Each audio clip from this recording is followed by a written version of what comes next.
ಶುಭೋದಯ, ನಮಸ್ಕಾರ, welcome to Yoyo Kannada. ಬನ್ನೀಗ ನೋಡೋಣ ಶನಿವಾರಪೇಟೆಯಲ್ಲಿ ಚಿನ್ನದ ಬೆಲೆ ಖರೀದಿದಾರರಿಗೆ ಭಾರಿ ಶಾಕ್ ಇದೆ. ಹೌದು, ಸತತವಾಗಿ 2 ದಿನ ಸ್ಥಿರವಾಗಿ ಉಳಿದಿದ್ದ ನಂತರ 2 ದಿನದ ಬಳಿಕ ಇಳಿಕೆ ಕಂಡ ಚಿನ್ನದ ಬೆಲೆ ಇಂದು ಮತ್ತೆ ಭಾರಿ ಜಿಗಿತಕ್ಕೆ ಸಾಕ್ಷಿಯಾಗಿದೆ. ಮತ್ತೊಂದು ಕಡೆ ಬೆಳ್ಳಿ ಬೆಲೆ ಕೂಡ ಸ್ವಲ್ಪ ಸಮಾಧಾನ ನೀಡ್ತಾ ಇದೆ. ಸತತವಾಗಿ 2ನೇ ದಿನವೂ ಬೆಳ್ಳಿ ಬೆಲೆಯಲ್ಲಿ ಯಾವುದೇ ಬದಲಾವಣೆ ಆಗಿಲ್ಲ. ಬೆಂಗಳೂರಲ್ಲಿ 22 ಕ್ಯಾರೆಟ್ನ 10 ಗ್ರಾಂ ಚಿನ್ನದ ಬೆಲೆ 850 ರೂಪಾಯಿ ಏರಿಕೆಯಾಗಿ 76,100 ರೂಪಾಯಿ ವಹಿವಾಟು ನಡೆಸ್ತಾ ಇದೆ.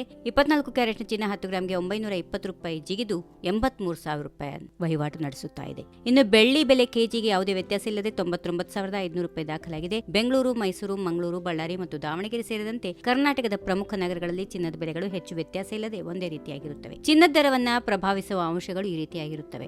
ಡಾಲರ್ ಬಲಗೊಂಡ್ರೆ ಚಿನ್ನದ ಬೆಲೆ ಏರಿಕೆಯಾಗುತ್ತೆ ಮತ್ತು ಡಾಲರ್ ದುರ್ಬಲಗೊಂಡ್ರೆ ಚಿನ್ನದ ಬೆಲೆ ಕುಸಿಯುತ್ತದೆ. ಚಿನ್ನದ ಬೇಡಿಕೆ ಹೆಚ್ಚಾದ್ರೆ ಅದರ ಬೆಲೆ ಏರುತ್ತದೆ ಮತ್ತು ಸರಬರಾಜು ಹೆಚ್ಚಾದ್ರೆ ಬೆಲೆ ಕುಸಿಯುತ್ತದೆ. ವಿವಾಹಗಳು ಇಂತಹ ಸಂದರ್ಭದಲ್ಲಿ ಚಿನ್ನದ ಬೇಡಿಕೆ ಹೆಚ್ಚಾಗಿ ಬೆಲೆ ಏರಿಕೆಯಲ್ಲಿ ಕಂಡುಬರುತ್ತದೆ. ಇನ್ನು ವಿಶ್ವದಲ್ಲಿ ಯಾವುದೇ ರಾಜಕೀಯ ಅಸ್ಥಿರತೆ ಉಂಟಾದಾಗ ಹೂಡಿಕೆದಾರರು ಚಿನ್ನವನ್ನ ಸುರಕ್ಷಿತ ಆಯ್ಕೆಯಾಗಿ ಪರಿಗಣಿಸುತ್ತಾರೆ. ಈ ವಿಡಿಯೋ ನಿಮಗೆ ಇಷ್ಟವಾದಲ್ಲಿ ಲೈಕ್ ಮಾಡಿ, ಶೇರ್ ಮಾಡಿ, ಸಬ್ಸ್ಕ್ರೈಬ್ ಮಾಡಿ.